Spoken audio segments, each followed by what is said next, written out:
गुरुर्ब्रह्मा गुरुर्विष्णु गुरुर्देवो महेश्वराय गुरुर्साक्षात् परम ब्रह्मम तस्मै श्री गुरुवे नमः।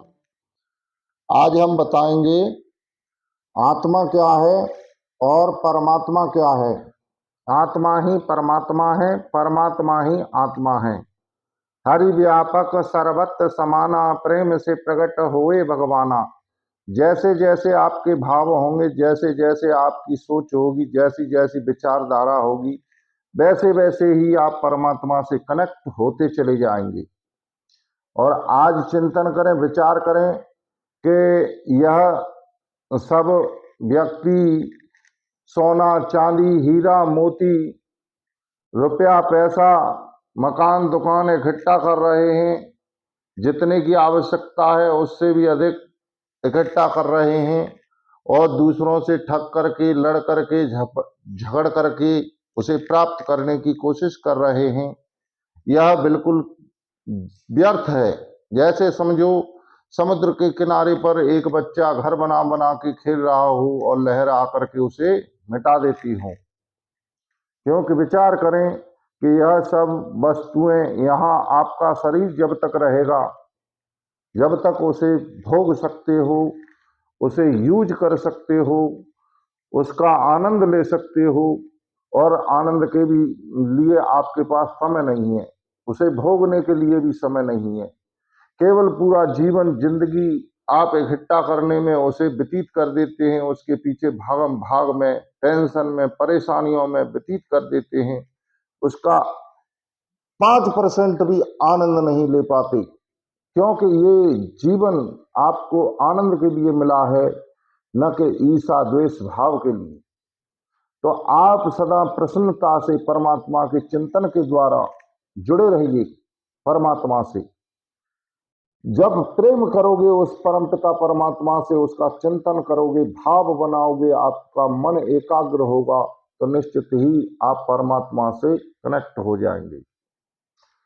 तो यह बात आप गांठ मार लीजिए कि जीवन आपको आनंद के लिए मिला है, दूसरों को प्रसन्न करने के लिए मिला है। आपका धर्म है दया, करुणा, प्रेम, ये आपका धर्म है।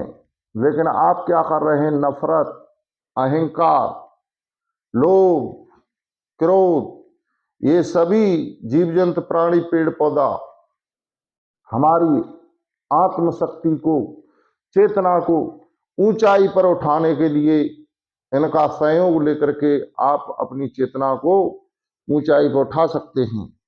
लेकिन हम क्या कर रहे हैं? जीव जंतु प्राणी पेड़ पौधों से नफरत कर रहे हैं केवल। तो इस नफरत को छोड़िए, प्रेम से ही परमात्मा को पाया जा सकता है, उसमें विलय हुआ जा सकता है। परमात्मा कोई ऐसी चीज नहीं है कि इस स्थूल शरीर से, इस स्थूल बॉडी से, इन स्थूल आंखों से, इस स्थूल मुंह से और कानों से इसको सुना या देखा या महसूस नहीं किया जा सकता। इसे केवल मन के परे जाकर के, मन की तीसरी नेत्र से, यानी कि जब तक आपका आज्ञा चक्र एक्टिवेट नहीं होगा, तब तक परमात्मा के विषय में आपका मन कतई सिग्नल नहीं देगा कि परमात्मा कहाँ है, कैसा है, कौन है वो। कुछ नास्तिक बने जा रहे हैं, कुछ अहंकार में इकट्ठा किए जा रहे हैं दूसरों के पास अत्याचार पापाचार के द्वारा। तो यह अत्याचार पापाचार छोड़िए और परमात्मा में मन लगाइए। कुछ समय कमाइए और कुछ समय उसका आनंद उठाइए। पूरा जीवन कमाने धमाने या उल्टे सीधे पापाचार में न बिताएं, अच्छी तरीके से परमात्मा के चिंतन स्मरण कीर्तन में व्यतीत करें। क्योंकि जीवन अमूल्य है, समय बहुत थोड़ा है, यानी कि समय भी कीमती है आपके पास। लेकिन जीवन तभी अमूल्य बनता है जब समय का ठीक ठीक ठीक ठीक ढंग से आए थे हर भजन करन को टल लगे कपास। आए तो अपनी मुक्ति के लिए थे, यह मनुष्य शरीर देखिए, जानवर कभी हंसता है, प्रसन्नता मनाता है, उसे कुछ अच्छा वस्तु या पदार्थ खाने या भोगने के लिए मिले तो, या मनुष्य ही है कि खिलखिला के हंसने लगता है, आनंद भोगता है, आनंद पाता है। लेकिन मनुष्य की विडंबना पशु से भी बदतर बना जा रहा है।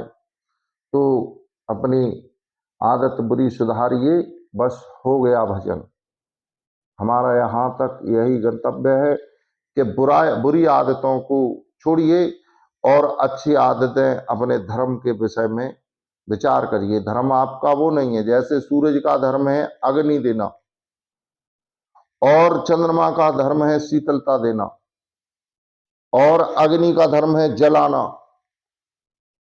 तो ये धर्म है, मनुष्य का जन्म है, धर्म है प्रेम करना, दया करना,